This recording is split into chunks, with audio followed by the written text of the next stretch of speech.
بسم اللہ الرحمن الرحیم۔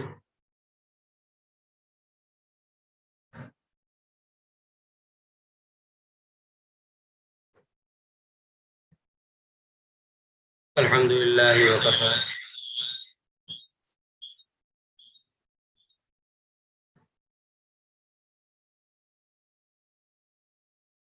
الحمد للہ وکفی،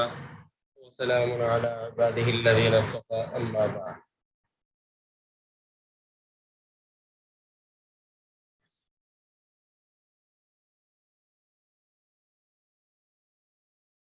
وقف کا بیان یہاں سے شروع ہوتا ہے کہ کسی کلمے پر وقف کرنے کے کیا اصول اور کیا طریقہ ہے، یعنی جب کسی کلمے کے اوپر وقف کیا جائے تو اس صورت میں وقف کہاں پر کس طرح کیا جائے اور وقف کا کیا طریقہ کار ہو، اس کے متعلق کچھ یہاں سے معلومات، یہاں سے جو ہے کچھ باتیں یہاں سے بیان کی جاتی ہیں۔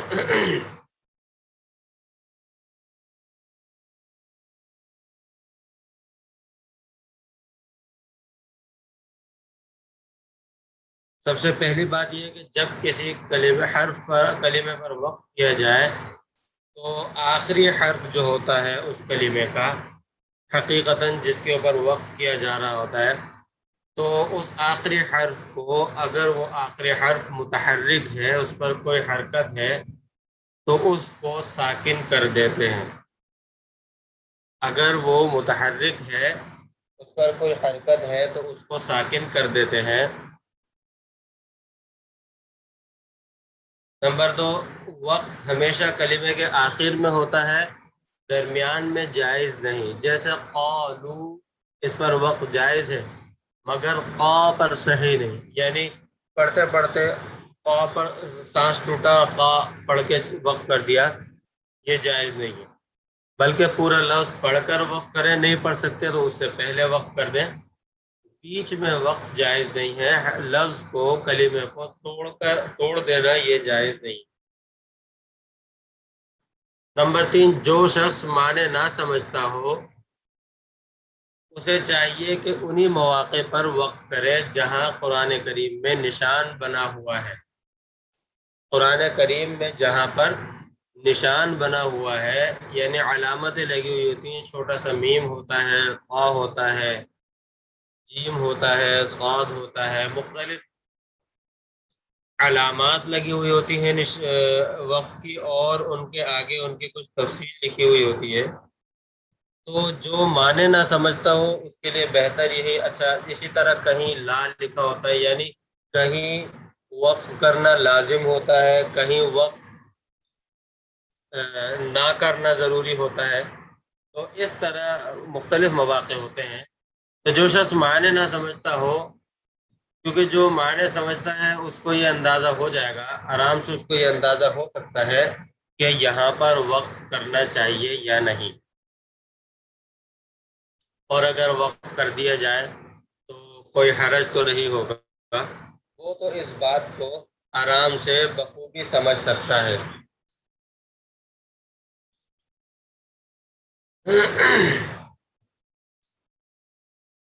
تو جس کو جو معنی نہ سمجھتا ہو اس کو چاہیے کہ وہ انہی مواقع پر وقف کرے جہاں پر وقف کرنے کا لکھا ہوا ہے، اور جہاں پر وقف نہ کرنا لکھا ہوا ہے وہاں پر وقف نہ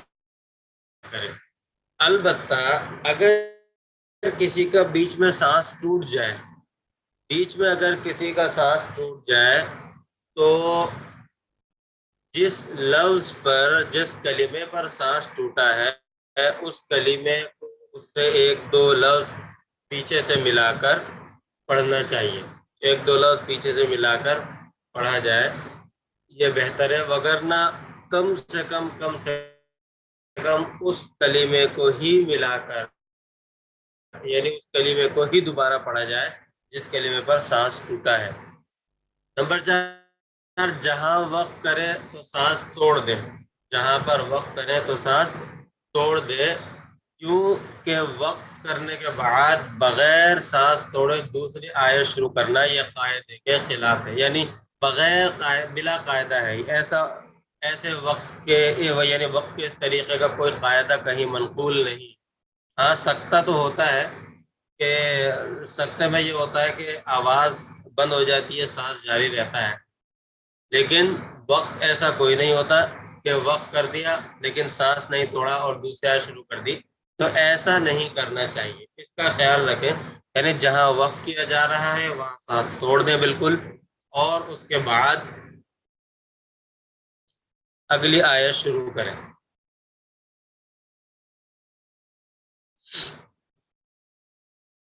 اس کے بعد یاد رکھیں اگر کسی کلمے کا وقف کریں تو وہ کلمہ جس طرح لکھا ہے اسی کے موافق وقف کرنا چاہیے۔ وہ کلمہ جس طرح لکھا ہے اسی کے موافق وقف کرنا چاہیے، اگرچہ وہ دوسری طرح سے پڑھا جاتا ہو۔ یعنی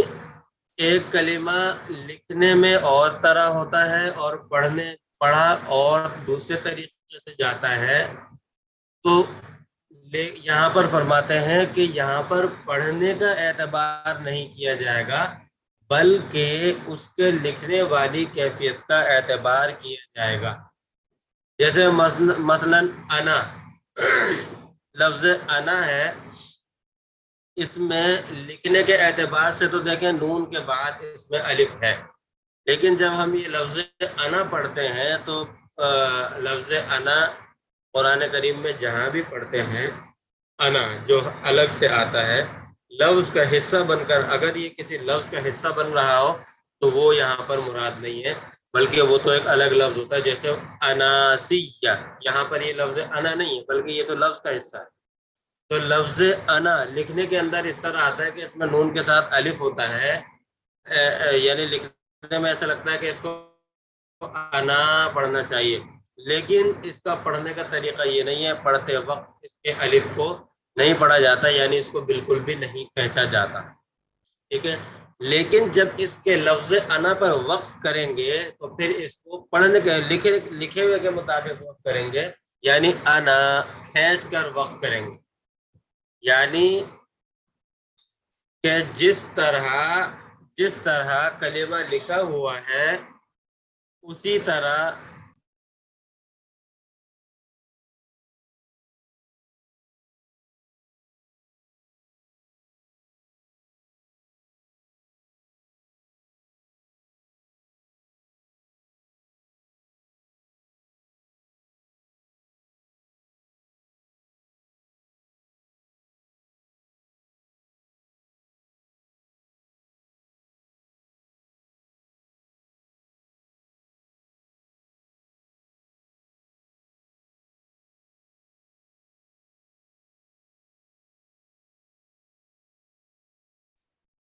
تو لفظ انا لکھا جاتا ہے، اس میں الف لکھا جاتا ہے لکھتے وقت، لیکن پڑھنے کی صورت میں پڑھتے وقت اس کے اندر الف نہیں پڑھا جاتا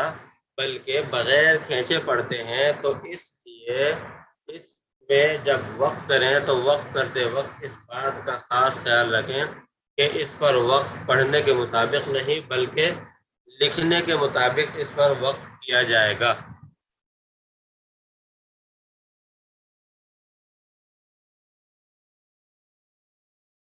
اسی طرح اور بہت سارے لفظ ہیں، جیسے مثال کے طور پہ ہم پڑھتے ہیں قواریر اب ہم سورہ دہر کے اندر جب ملا کر پڑھتے ہیں تو ہم پڑھتے ہیں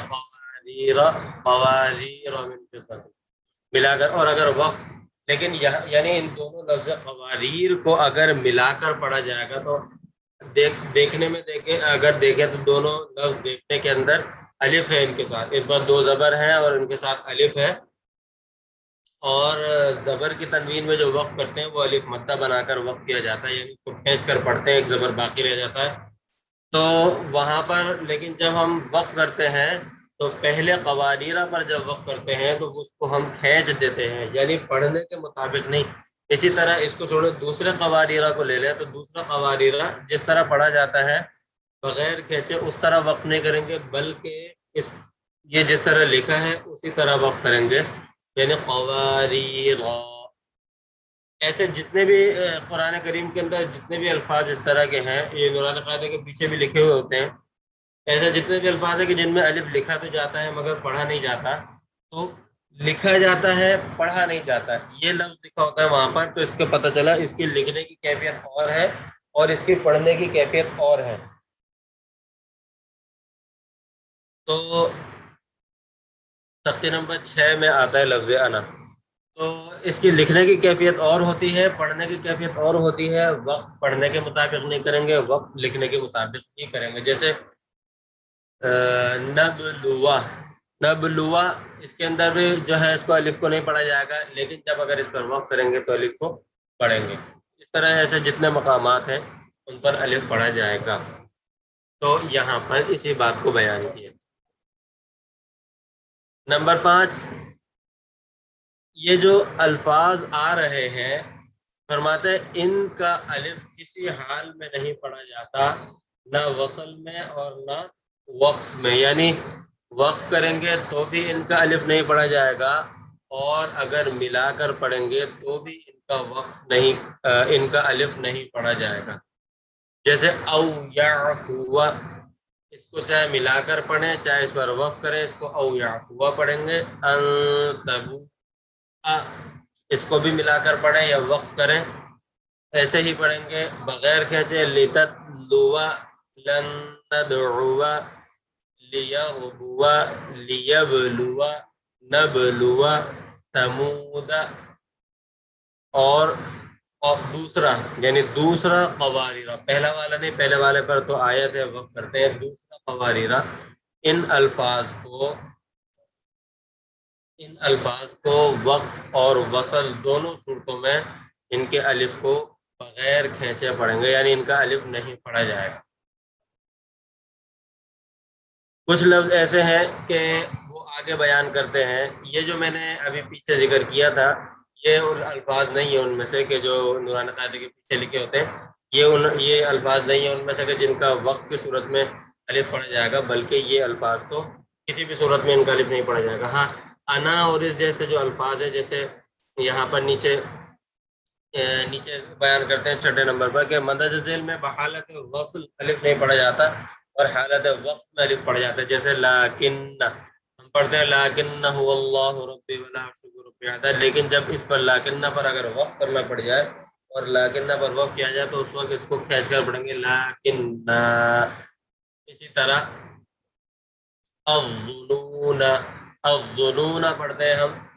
لیکن جب اس پر وقف کریں گے تو الظنون۔ اسی طرح الرسول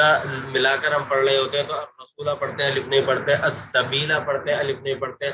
سلاسلا پڑھتے ہیں سلاسلا واغلالا وسعیرا۔ اسی طرح قواریرا، پہلا والا جو قواریرا ہے سورۃ دہر کا وہ ہم پڑھتے ہیں، لیکن جب ان پر ہم وقف کریں گے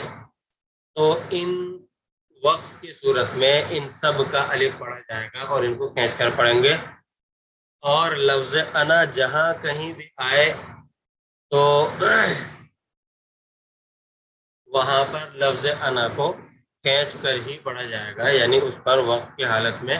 الف پڑھا جائے گا، لکھنے کے مطابق اس پر وقف کیا جائے گا۔ مگر خاص لفظ سلاسلہ، اس کو حالت وقف میں بغیر الف کے پڑھنا بھی مروی ہے، یعنی منقول ہے، یعنی دوسری قرات کے اندر امام حفص نے اگر نہیں پڑھا لیکن دوسری قرات کے اندر اور روایات جو ہیں ان کے اندر اس کو یعنی وقف نہ بھی کر رہے ہو پھر بھی سلاسلہ و اغلال و سعیرہ پڑھنا بھی منقول ہے کہ ایسے بھی پڑھا جا سکتا ہے۔ نمبر 7، تا کو وقف میں تا ہی پڑھتے ہیں، یعنی جب لفظ تا پر وقف ہوگا تو اس کو تا ہی پڑھیں گے۔ ہاں البتہ وہ تا جو گول دائرے کی شکل میں یعنی گول تا کی شکل میں گول لکھی ہوئی ہوتی ہے، اسے تائے مدورہ بھی کہا جاتا ہے، عربی کے اندر تائے مدورہ کہتے ہیں اس کو۔ یہ جو گول تا ہوتی ہے اس پر جب وقف کریں گے تو پھر وقف کی صورت میں یہ ہا بن جائے گی، یعنی وقف کریں گے تو پھر تا کی نہیں ہا کی آواز آئے گی، جیسے الجنتو، اب الجنتو اس پر وہ کریں گے الجنہ، الملائکتو اس پر وقف کریں گے تو الملائکہ، ٹھیک ہے نا۔ تو یہاں پر گول تا کے اوپر وقف کریں گے تو گول تا جو ہے وہ ہا بن جائے گی، باقی جو لمبی تا لکھی ہوئی ہوتی ہے، تائے مطولہ یا تائے طویلہ جسے کہتے ہیں، وہ تا اس پر وقف کریں گے تو تا کی ہی آواز آئے گی. جیسے ہم پڑھتے ہیں وَيْلٌ لِكُلِّ هُمَزَةٍ لُمَزَةٍ. اب لمزہ کے اندر ہا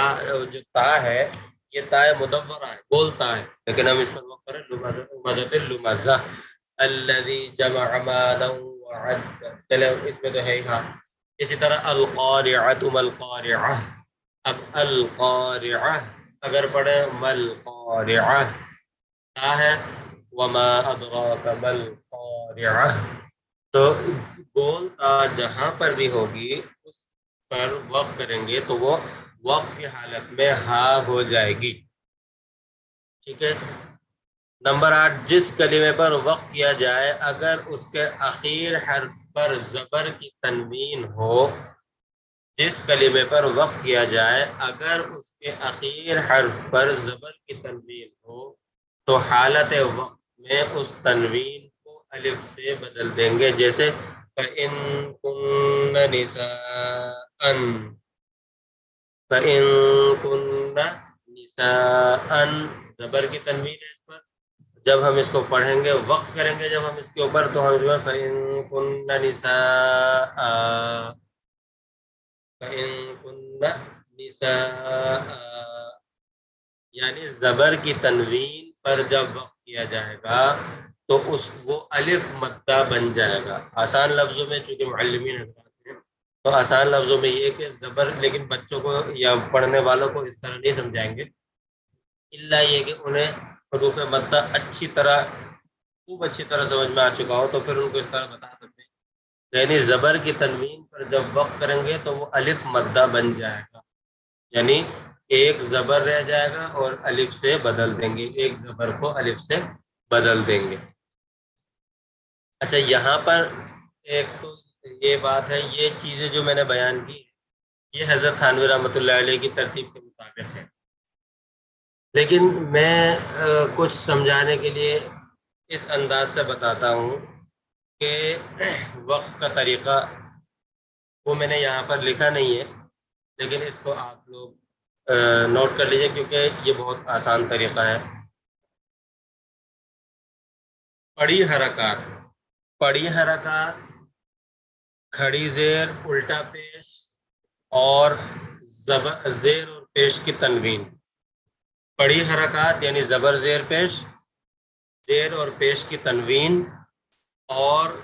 کھڑی زیر اور الٹا پیش، ان پر جب وقف کریں گے تو آخری حرف کو ساکن کر دیں گے. یعنی ان پر جب وقف کریں گے تو حرف جو ہے وہ کیا ہوگا؟ ساکن ہو جائے گا. دوبارہ سن لیجیے کہ پڑی حرکات، زیر اور پیش کی تنوین، اسی طرح کھڑی زیر اور الٹا پیش. کھڑی زیر اور الٹا پیش، یہ 7 قسم کی حرکتیں ایسی ہیں کہ 7 حرکات پر اگر وقف کیا جائے گا تو حرف ساکن ہو جائے گا. جس پر یہ حرکات ہو وہ حرف ساکن ہو جائے گا. اب تنوین میں سے باقی بچی ہے زبر کی تنوین، اور کھڑی حرکات میں سے باقی بچی ہے کھڑا زبر، اور پھر آگے اور چیزیں. لیکن اب جو زبر کی تنوین ہے، زبر کی تنوین پر جب وقف کیا جائے گا تو وہ الف مدہ بن جائے گا، یعنی وقف کی صورت میں زبر اور الف کے ساتھ باقی رہے گا، وہ الف مدہ بن جائے گا. اور کھڑے زبر پر جب وقف کریں گے تو جیسا وقف سے پہلے پڑھا تھا ویسا ہی وقف کے بعد بھی پڑھیں گے. جیسے موسیٰ، لفظ موسیٰ پر ہم وقف کریں گے تو اس کو اس کے بعد بھی موسیٰ ہی پڑھیں گے. یہ ایسا نہیں ہے کہ وقف میں اس کو بدل دیں. تو زبر کی تنوین پر وقف کریں گے تو وہ الف مدہ بن جائے گا، کھڑے زبر پر وقف کریں گے تو وہ جیسا وقف سے پہلا تھا ویسا ہی وقف کے بعد پڑھا جائے گا. اور اسی طرح یہی حکم کھڑے زبر کا بتایا ہے. آپ کو پتہ ہے کہ کھڑا زبر اور حروف مدات ایک دوسرے کی جگہ ہوتے ہیں، تو اسی طرح کھڑے زبر والا حکم الف مدہ کا بھی ہے. الف مدہ جہاں پر آئے گا تو وہاں پر بھی اگر وہ پڑھنے میں بھی الف مدہ آ رہا ہے، اگر وہ پڑھنے میں بھی الف مدہ آ رہا ہے تو اس پر وقف کریں گے تو وہ پھر بھی ویسا ہی رہے گا جیسا وہ وقف سے پہلے تھا۔ ہاں اگر وہ الف مدہ پڑھنے میں نہیں آ رہا، یعنی جو ابھی الفاظ ایسے گزرے ہیں کہ جن میں یہ لفظ یہ الف مدہ پڑھنے میں نہیں آتا، تو وہاں تو وقف کی کیفیت اور یعنی لکھنے کے مطابق ہے، پڑھنے کے مطابق نہیں ہے۔ لیکن جہاں پر الف مدہ پڑھنے میں آ رہا ہے تو پھر وہ لکھنا اور پڑھنا ایک ہی ہو گیا، دونوں ایک ہی جیسے ہو گئے، لکھنے اور پڑھنے کے مطابق ہو گیا، تو اس وجہ سے وہاں پر اس میں بھی یہی ہو۔ لیکن حروف مدات کے بارے میں تو یہ قاعدہ ذہن میں رکھیں کہ حروف مدات پر تینوں پر جب وقف کریں گے تو وہ کھنچے گا، یعنی وقف کریں گے تینوں پر تو وہ کھنچے گا، کیوں کہ یہ اس کا سبب بن رہے ہوتے ہیں حروف مدات، تو وقف کا سبب بن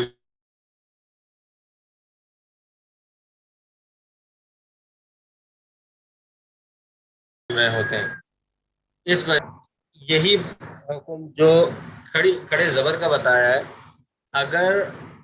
وہ یعنی آخری حرف جس لفظ پر ہم وقف کر رہے ہیں اس کا جو آخری حرف ہے وہ پہلے سے ہی ساکن ہے، ابھی ہم اس حرف کو آخری حرف جو اس کو ساکن کر دیں گے، تو اگر وہ پہلے سے ہی ساکن ہو تو وہ ویسا ہی رہے گا، وہ بھی ویسا ہی رہے گا جیسا وہ پہلے تھا۔ اس لیے کہ وقف کے اندر ہر حرکت تو گرتی ہے، حرکت میں تو تبدیلی آتی ہے، حرف میں کوئی تبدیلی نہیں آتی، ہاں صرف ایک صورت میں تبدیلی آتی ہے گول تا والی میں، ورنہ اس کے علاوہ باقی حرکت گرتی ہے، حرکت میں تبدیلی ہوتی ہے مگر حرف میں کوئی تبدیلی نہیں ہوتی اور حرف گرتا نہیں ہے۔ تو اس لیے اگر پہلے سے ہی ساکن ہے جس پر وقف کیا جا رہا ہے تو وہ ویسا ہی رہے گا جیسا وہ وقت سے پہلے تھا، جیسے سطحت، لفظ سطحت، لفظ کشطت، ان پر وقف کریں گے تو یہ پھر بھی سطحت اور کشطت ہی پڑھے جائیں گے جیسا کہ یہ وقت سے پہلے پڑھے جا رہے تھے۔ پھر اس کے بعد آتا ہے گول تا، یعنی گول تا پر جب وقف کریں گے تو وہ ہاں میں بدل جائے گی، گول تا پر جب وقف کریں گے تو وہ ہاں میں بدل جائے گی۔ اس کو آپ کو یہ سمجھ میں آ گیا ہوگا، اس کو میں نے اس طرح بیان کیا ہے کہ وقف کرنے کے 3 طریقے: آدھی حرکت بدلے، آدھی حرکت گر جائے، مکمل حرکت گر جائے اور حرف بدل جائے۔ یعنی آدھی حرکت گرے یا آدھی حرکت بدلے، کیفیت بدلے، یوں بھی کہہ سکتے ہیں حرکت کی آدھی کیفیت بدلے۔ نمبر 2، مکمل حرکت بدل جائے یعنی مکمل حرکت ہی گر جائے، اور نمبر 3 کہ حرف ہی بدل جائے۔ یہ وقت کی صورتیں ہیں، باقی چوتھی صورت یہ ہے کہ کسی میں کوئی تبدیلی نہ ہو۔ ٹھیک ہے، دوبارہ سن لیجئے کہ وقف کی صورت میں حرکت میں تبدیلی ہو، پہلی صورت حرکت میں تبدیلی ہو، دوسری صورت حرکت کے اندر کوئی تبدیلی نہ ہو، اور تیسری صورت حرف کے اندر تبدیلی ہو۔ پھر جو پہلی صورت حرکت کی تبدیلی والی صورت ہے اس کی 2 صورتیں ہیں کہ مکمل حرکت بدل جائے یا گر جائے، مکمل حرکت گر جائے، اور دوسری صورت یہ کہ آدھی حرکت گرے۔ دوبارہ بتا دیتا ہوں کہ وقف کی صورت میں نے جس ترتیب سے لکھا بیان کیا ہے، ایک دوسری کتاب لکھی ہے اس کے اندر، تو وقف کی صورت میں 3 صورتیں ہیں، یا تو حرکت بدل جائے یا حرکت نہ بدلے، کوئی فرق نہ پڑے، اور تیسری صورت حرف بدل جائے۔ اور پھر حرکت بدلنے کی 2 صورتیں ہیں، آدھی حرکت بدلے یا مکمل حرکت بدلے۔ آدھی حرکت بدلے گی زبر کی تنوین میں، مکمل حرکت بدلے گی باقی جو 7 حرکات ہیں، پڑی حرکات، زیر پیش کی تنوین، کھڑی زیر الٹا پیش، اس کے اندر مکمل حرکت گر جائے گی۔ زبر کی تنوین میں آدھی حرکت گرے گی، کھڑا زبر جو ہے یا الف مدہ، اس کے اندر بالکل کوئی تبدیلی نہیں ہوگی. اسی طرح پہلے سے اگر ساکن ہے تو اس میں بھی کوئی تبدیلی نہیں ہوگی. اور تیسری صورت حرف بدل جائے، یعنی گول تا ہو، تا مدبرہ ہو،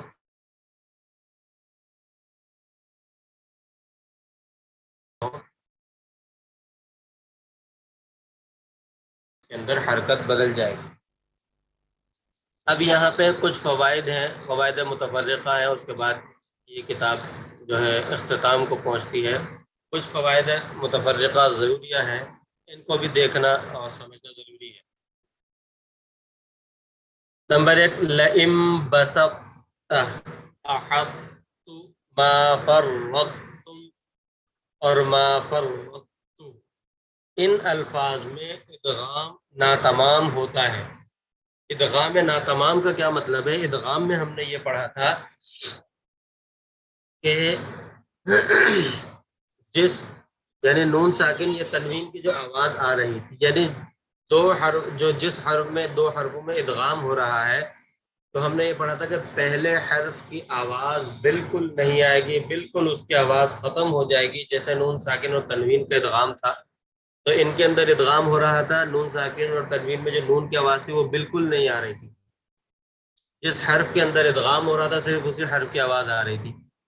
لیکن اس کے اندر یہ چار الفاظ ایسے ہیں کہ ان کے اندر ادغام تو ہو رہا ہے مگر ادغام ناتمام ہو رہا ہے. اس کو ہم لئم بسطتا نہیں پڑھتے، احطو نہیں پڑھتے، ما فرطتم نہیں پڑھتے، ما فرطتو ڈائریکٹ براہ راست ہم تا نہیں پڑھتے، بلکہ آپ کو معلوم ہوگا کہ ہم اس کو لئم بسطت احطت ما فرطتم ما فرطت، ہم پہلے یعنی ادغام اس انداز سے کر رہے ہوتے ہیں کہ ادغام کی ابتدا موٹے موٹے حرف سے ہو رہی ہوتی ہے اور انتہا پر پتلا ہو رہا ہوتا ہے. یعنی ادغام کی جب ابتدا ہو رہی ہے تو وہ پر پڑا جا رہا ہے قا کی وجہ سے، لیکن آخر میں تا ہے، اس لیے اس کا جو اختتام ہو رہا ہے وہ تا پر ہو رہا ہے. تو یہ ابتدا اور انتہا چونکہ الگ الگ ہو رہی ہے، اس وجہ سے یہ ادغام ناتمام کہلاتا ہے. یعنی طا کو تا کے ساتھ ملا کر مشدد کر کے اس طرح پڑھا جائے کہ طا اپنی صفات کے ساتھ بغیر قلقلے کے موٹا ادا ہوا ہو اور تا باریک ادا ہو. یعنی طا چونکہ ساکن ہے اور یہاں پر البتہ قلقلہ ہونا چاہیے تھا، لیکن ہم نے ادغام کیا تو ایسا نہیں ہو سکتا کہ قلقلہ بھی ہو اور ادغام بھی ہو، یہ دو ایک ساتھ جمع نہیں ہو سکتے. قلقلہ اور ادغام ایک ساتھ جمع نہیں ہو سکتے، تو قلقلہ ختم کر دیا جائے گا مگر طا اپنے صفت کے ساتھ باقی رہتے ہوئے قلقلہ کے بغیر تا کے اندر مدغم ہو جائے گا. لئن بسطت احطت ما فرطتم ما فرطت، اس طرح. یعنی وہی بات کہ ابتداءً موٹی ہوگی اور انتہاءً جو ہے وہ باریک ہو جائے گی.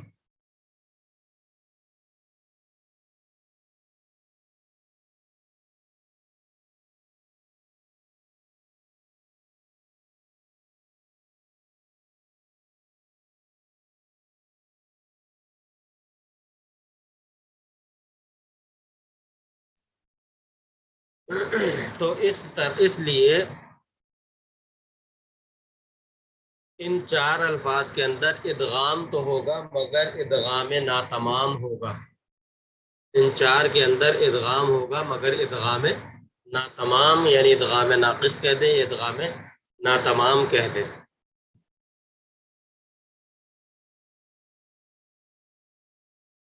اس کے بعد نمبر 2، الم نخلقکم. الم نخلقکم، یہاں پر فرماتے کہ اس میں بہتر یہی ہے کہ پورا ادغام کیا جائے، یعنی قاف بالکل نہ پڑھا جائے بلکہ قاف کو کاف سے بدل کر اور دونوں کو مشدد ملا کر مشدد کر کے پڑھا جائے. یعنی الم نخلقکم، الم نخلقکم پڑھا جائے، یہی بہتر ہے، یہی بہتر ہے. نمبر 3، نون والقلم اور یاسین والقرآن الحکیم، ان میں نون اور سین کے بعد جو واو ہے اس پر یرملون کے قاعدے کے مطابق ادغام ہونا چاہیے تھا. کیسے؟ نون، آخر میں نون کی آواز آ رہی ہے نون ساکن کی، آگے آگے واو. اسی طرح یاسین، اس کے اندر بھی یاسین، اس کے اندر بھی نون کی آواز آ رہی ہے مگر اس کے بعد آگے واو آ گیا، تو یرملون کے قاعدے کے مطابق ان کے اندر ادغام ہونا چاہیے تھا مگر ان کے اندر ادغام نہیں کیا جائے گا. نمبر 4، قرآن مجید میں کہیں کہیں سکتہ لکھا ہوا ہوتا ہے، اس کا مطلب ہے وہاں ذرا سا ٹھہر جائیں مگر سانس نہ توڑیں، یعنی تھوڑا سا، یعنی آواز بند ہونے. سکتہ کا طریقہ یہ ہے آواز بند ہو جائے مگر سانس نہ ٹوٹے. یہ وہی بات یہاں پر بیان کی. نمبر 5، قرآن میں جہاں پیش یا زبر آئے تو اسے معروف پڑھیں، مجہول نہیں. یعنی پیش اور زبر کو مجہول کر کے نہیں پڑھنا چاہیے بلکہ اس کو معروف کر کے جس طرح صحیح طریقہ ہے اسی طرح پڑھنا چاہیے. جیسے قل هو اللہ، ایسے قل هو اللہ، هو اللہ اگر پڑھا جائے تو یہ ہو پیش کا مجہول ہو گیا، ہو اللہ یہ زبر کا مجہول ہو گیا، تو اس لیے اس کا خیال رکھنا ضروری ہے. نمبر 6، جب واو مشدد اور یا مشدد پر وقف کریں تو ذرا سختی سے تشدید کو بڑھانا چاہیے تاکہ تشدید باقی رہے. جیسے عدو اور علی النبی، اسی طرح سورہ لہب کی پہلی آیت تبت یدا ابی لہب و تب، وجہ اس کی یہ ہے کہ سختی کے ساتھ وقف اس سے کریں گے تاکہ تشدید اور اخفا کے اندر جو ہے، یعنی تشدید اور جزم کے اندر، تشدید اور تخفیف بھی کہہ سکتے ہیں، اگر نہ مشدد اور جزم یعنی ساکن کے اوپر وقت کے درمیان واضح فرق رہے. نمبر 7، سورہ یوسف میں ہے ولی یکون، یہ لام پہ زبر غلطی سے لگ گیا، ولی یکون من الصاغرین، اور سورہ علق کے اندر ہے لنسفعا بالناصیہ. تو اگر ولی یکون اور لنسفعا، یہاں پر نیچے والے لنسفعن میں ایک عین غلطی سے لگ گیا، اور لنسفعن اس پر اگر وقف کریں تو الف سے پڑھیں، یعنی تنوین مت پڑھیں، یعنی ولی یکون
تو جہاں پر ولی یکونا اس پر جب وقف کریں گے تو الف کے ساتھ پڑھیں گے، اس طرح لنسفعن اس پر بھی جب وقف کریں گے تو الف کے ساتھ پڑھیں گے، یعنی اس کی تنوین نہیں پڑھی جائے گی، کیونکہ اصل میں یہ نون ساکن تھا جو لکھنے میں چونکہ لکھنے میں تنوین ہے، اس سے جب وقف کریں گے تو الف پڑھیں گے، اور یعنی لکھنے کے مطابق، پڑھنے کے مطابق نہیں بلکہ لکھنے کے مطابق وقف کریں گے۔ قرآن مجید، قرآن کریم میں 4 الفاظ لکھے تو صاد سے جاتے ہیں، مگر اس صاد پر چھوٹا سا سین بھی لکھ دیتے ہیں۔ نمبر 1 یقبض و یبسط، یہاں صاد ہے مگر سین لکھتے ہیں۔ اسی طرح فی الخلق بسط، اسی طرح ام هم المسیطرون، اسی طرح بمسیطر، اس کے اندر پہلے اور دوسرے کے اندر سین پڑھنا ضروری ہے، وَيَبْسُطُ اور فی الخلق بسطہ، اور تیسرا ام هم المسیطرون میں اختیار ہے مسیطرون پڑھیں یا مسیطرون صاد سے پڑھیں، دونوں پڑھنا جائز ہے۔ اور چوتھے کے اندر یہ بمسیطر، اس کے اندر صاد پڑھنا ضروری ہے، یعنی یبسط بسطہ کے اندر سین پڑھنا ضروری ہے، مسیطرون میں اختیار ہے سین یا صاد پڑھنے کا، اور بمسیطر کے اندر صاد پڑھنا ضروری ہے۔ نمبر 9 کئی مواقع قرآن پاک میں ایسے ہے کہ لکھا ہوا تو ہوتا ہے لا اور پڑھا جاتا ہے لا، یعنی لکھا ہوا تو لام الف ہوتا ہے، لام الف زبر لا، لیکن پڑھنے کے اندر وہ کھینچے بغیر پڑھا جاتا ہے، تو اس کا بہت خیال رکھنا ہے، اس کا خیال رکھنا ضروری ہے، کیوں کہ اس لیے وجہ اس کی یہ ہے کہ وہاں پر لا اور لا، میں آپ کو معنی سمجھا دیتا ہوں، اس سے آپ کو پتہ چل جائے گا معنی کتنے بدل جائیں گے۔ لا کھینچ کر پڑھنے کے معنی ہوتے ہیں کسی چیز کی نفی کرنے کے اور کسی چیز کا انکار کرنے کے، اور بغیر کھینچے جو لا پڑھا جاتا ہے وہ اس کے معنی ہوتے ہیں کسی چیز کو ثابت کرنے اور پکا اور پختہ کرنے کے۔ تو اب آپ کو اس سے اندازہ ہوگا کہ لا اور لا ان کے درمیان اگر غلطی ہو جائے، مثال کے طور پہ کھینچنے کی جگہ نہ کھینچ دی جائے، نہ کھینچنے کی جگہ کھینچ دیا جائے، تو اس میں معنی میں کتنا فرق پڑے گا اور کتنا معنی بدل جائیں گے۔ تو اس لیے فرماتے یہاں پر فرمایا کہ اس کا بہت دھیان رکھو، یعنی ایک سورہ آل عمران میں الی اللہ تحشرون، اس کا مطلب ہے اللہ تعالیٰ ضرور بالضرور اللہ تعالیٰ تم سب کو قیامت کے دن جمع کرے گا۔ اب نعوذ باللہ اگر اس کو لام کو کھینچ دیا جائے تو اس کے نفی والے معنی بن جائیں گے، جو کہ بالکل بھی جائز نہیں ہے، بلکہ ایمان کو خطرہ ہو سکتا ہے۔ دوسرا سورہ توبہ میں ولا اوضاع، یہاں پر بھی یہ ہے کہ ضرور بالضرور رکھیں گے، لیکن یہاں پر لا لکھ دیا پڑھ دیا تو اس کے معنی بدل جائیں گے۔ تیسرا سورہ نحل کے اندر ہے او لأذبحن، صلی اللہ علیہ وسلم نے ہدہد کے بارے میں فرمایا تھا جو غائب تھا، تو فرمایا تھا کہ یا تو میں اس کو عذاب دوں گا یا تو میں اس کو ذبح کروں گا، ضرور بالضرور یا تو ذبح کروں گا، او لأذبحنہ او لیأتینی لأعذبنہ شدیدا او لأذبحنہ او لیأتینی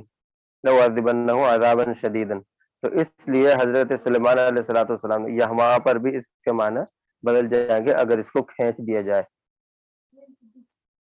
اسی طرح سورہ صافات میں لإلی الجحیم، لإلی الجحیم جو ہے اس میں بھی مطلب یہ کہ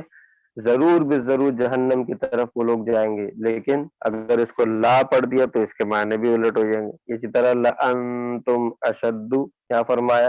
اس میں یہاں پہ ثابت کر رہے ہیں، مگر اس کو اگر کھینچ دیا لا پڑھ دیا تو پھر معنی نفی والے ہو جائیں گے۔ اسی طرح سورہ آل عمران کے 15ویں رکوع میں لکھا ہوا ہے افإن مات، لکھنے میں تو افائن ہے جیسا کہ، لیکن پڑھنے میں یہ افائن ہے۔ بعض مقامات پر لکھا ہوا ہے ملائہی، لیکن پڑھا جاتا ہے ملائہی۔ اسی طرح سورہ کہف کے 4تھے رکوع کے اندر لکھا ہوا ہے لشیء، لکھا ہوا تو لشائن ہے، لیکن یعنی لشائن ہے لیکن پڑھا جاتا ہے لشیء، پڑھنے میں لشیء آتا ہے۔ اور بعض جگہ لکھا ہوا ہے نبائی، لیکن پڑھا جاتا ہے نبائی، یعنی یہ الف ان کے الف افہماتا ملئی اور لشیئن اور نبئی ان کے الف نہیں پڑھے جاتے. نمبر 10 تشدید والا حرف 2 بار پڑھا جاتا ہے، ایک مرتبہ پہلے والے حرف سے مل کر، دوسری مرتبہ خود اور مشدد کو سختی کے ساتھ ذرا رک کر پڑھتے ہیں.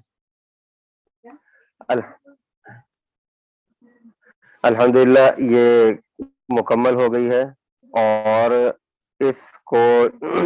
یہ جو ہے انشاءاللہ کتاب آپ لوگوں کو دے دی جائے گی. یہ ایک دو غلطیاں اور اس کے اندر جو ہے ابھی آج نظر آئی ہیں، اس کو دیکھ کر ان کے صحیح کر کے پھر یہ آپ کو کتاب دے دی جائے گی. آپ لوگ اس کی تیاری کریے گا انشاءاللہ. پھر اس کا ادارے کی طرف سے جو سلسلہ انہوں نے آپ کو بتایا ہوگا، بنایا ہوگا، اس کے مطابق امتحان یا جائزہ وغیرہ لیا جائے گا.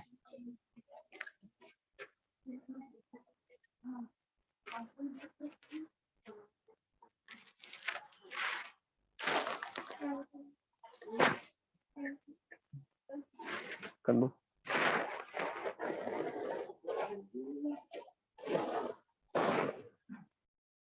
السلام علیکم.